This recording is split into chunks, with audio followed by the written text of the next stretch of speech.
To be human is to dream, and to dream is to face challenge. Because the moment you want something deeply, life will find a way to test that want. The path twists, the music changes, and suddenly you're dancing in the dark. It feels like the dream is slipping away, and that's when you have to decide. Do I stop chasing it, or do I keep going anyway? Most of us are trying really hard to hold it all together, to look fine, even when the choreography of our life gets interrupted. And I've gotten good at that. I've had 5 pretty big interruptions. I didn't choose them. I didn't want them. They distracted me, hurt me, and eventually broke me. And with each one, I faced that same choice. Do I sit back and let life happen to me? Or do I choose to choreograph my next step? I'm an Irish dancer. For anyone who doesn't know what that looks like, in Irish dancing, we have to keep the top half of our body completely still. It can't move. But our feet and legs, they have to go at lightning speed, faster than you can blink. And I've come to realize that's not just what Irish dancers do. That's what we all do. And while some of you may have 2 left feet, listen, no judgment, each day you still have to get up, show up, and try your best. So I want everyone to think of a duck.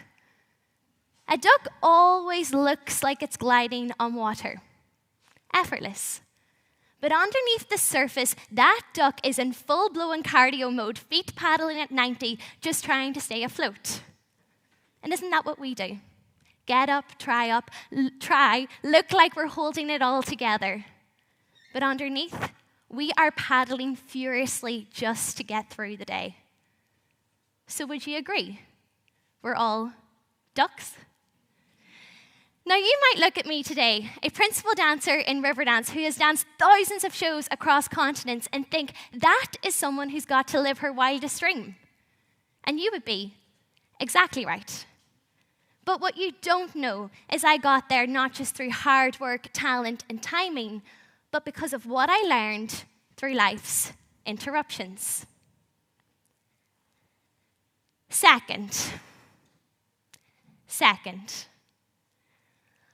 First.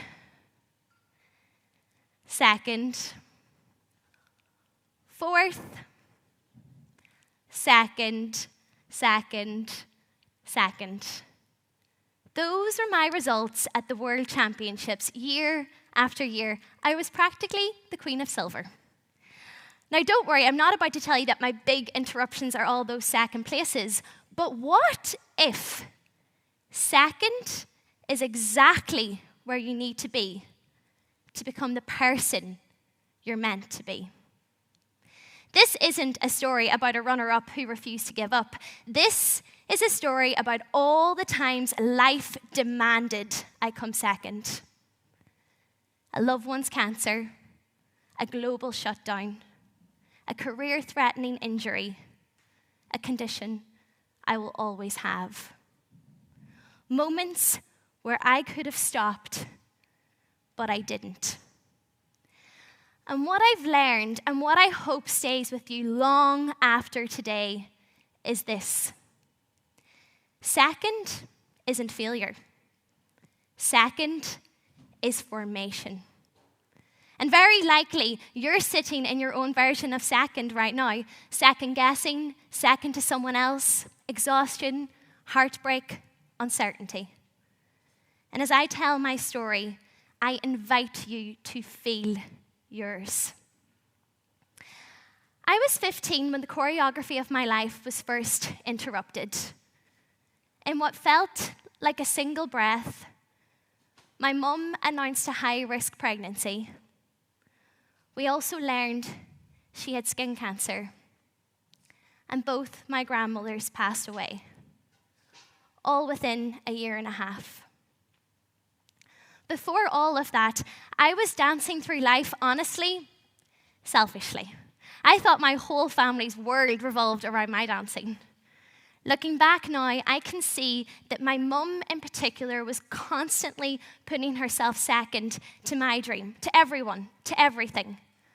All at once, my parents were building a new business, my mum held down another job, I had 2 younger siblings, and somehow she managed to get me to every dance class and every competition.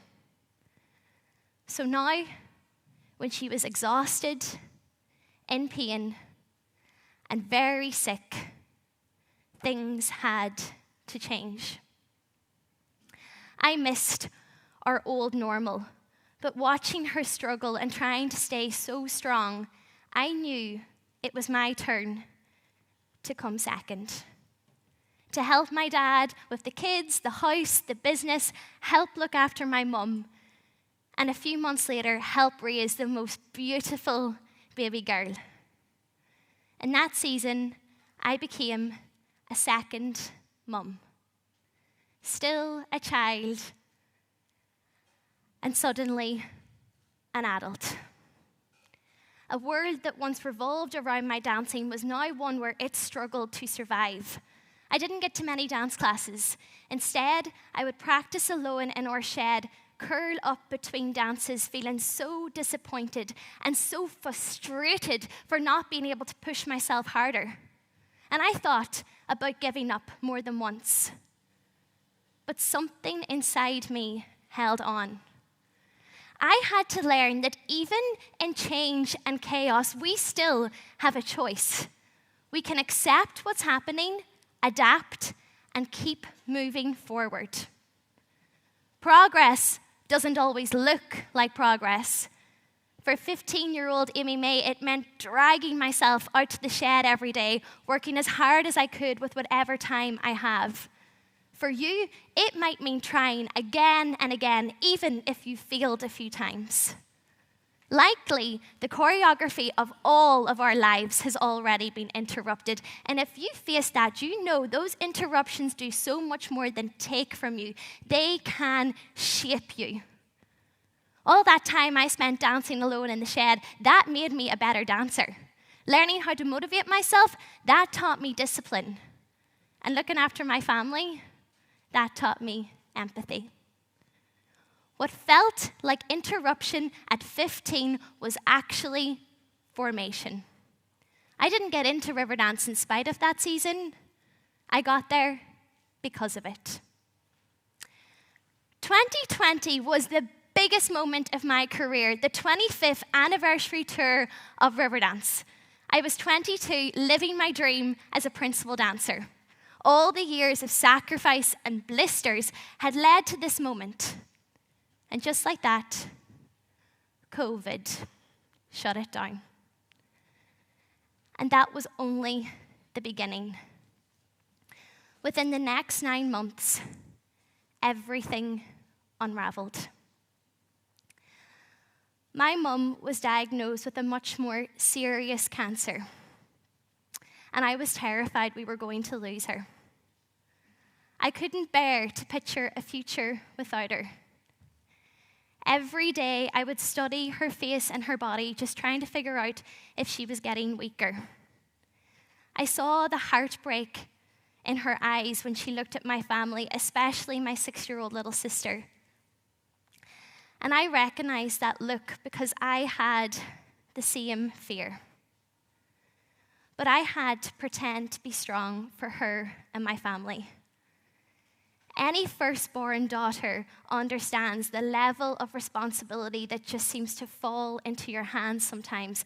And at that time, I felt it heavily.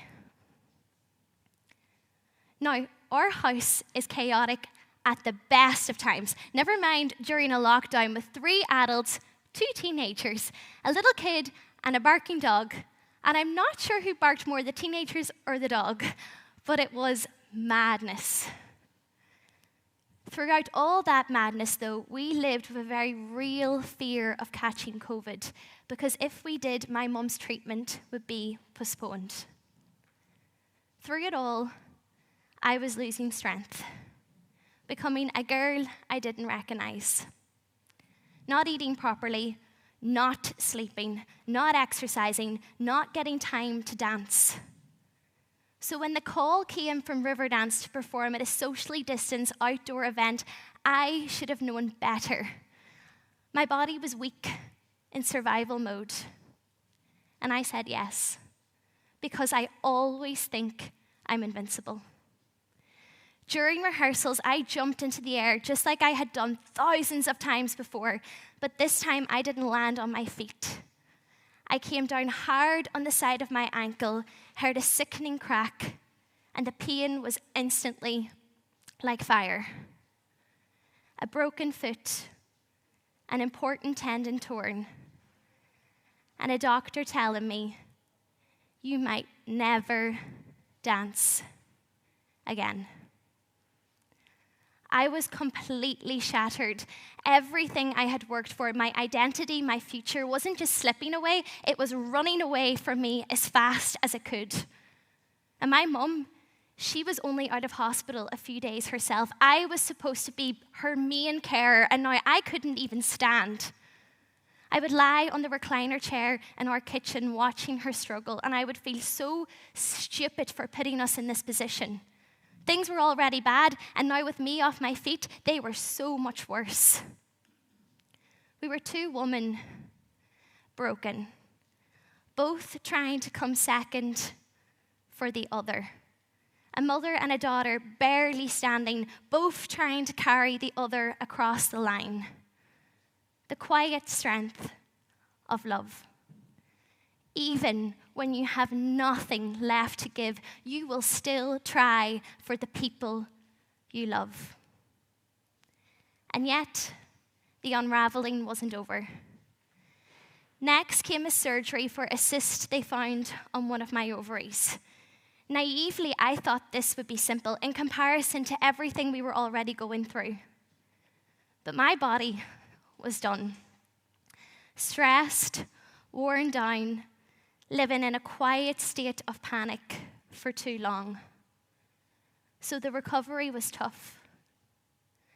And when they told me I had endometriosis, I was completely overwhelmed. One doctor had told me I might never dance again, and now another was telling me I would suffer from symptoms and maybe someday struggle to have children. And that's when I broke. I just slipped away quietly, stopped answering messages, stayed in bed, staring, not sleeping. And I stayed there for a while, quiet, heavy, tired, losing Amy Mae. But somehow I got fed up, and I found the strength to say out loud, guys, I don't feel good. My stomach is constantly in knots. I don't recognize myself, and I'm not sure if I will ever get that powerful Amy Mae back.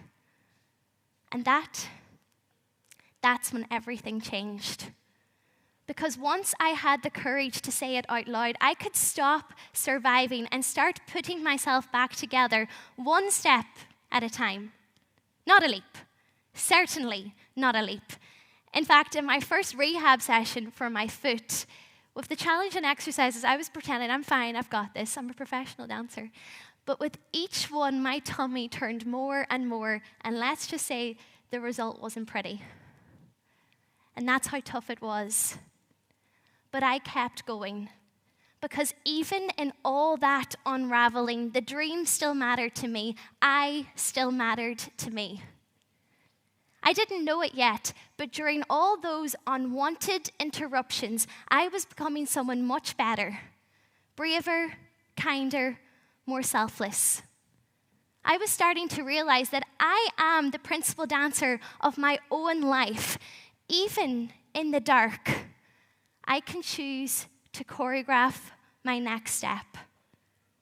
I am not what has happened to me. I am who I choose to become. And that's where your power lives too. I'm in debt to all the second places, Not just the second places, but all the times life demanded I come second. They taught me to keep going, and more importantly, they opened my eyes. We never really know what anyone is going through. Look for the ducks around you. I promise you, they are everywhere, paddling furiously, just trying to get through the day.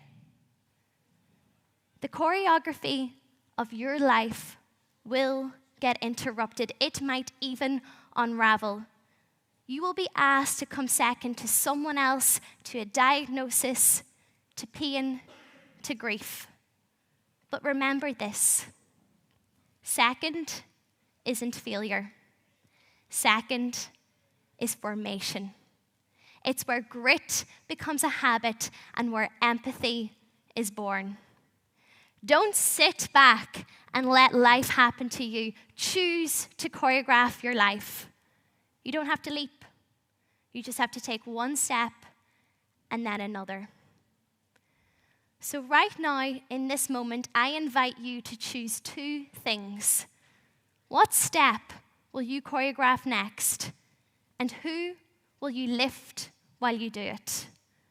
Because this life isn't just about surviving it alone. It's about dancing through it together. Thank you very much.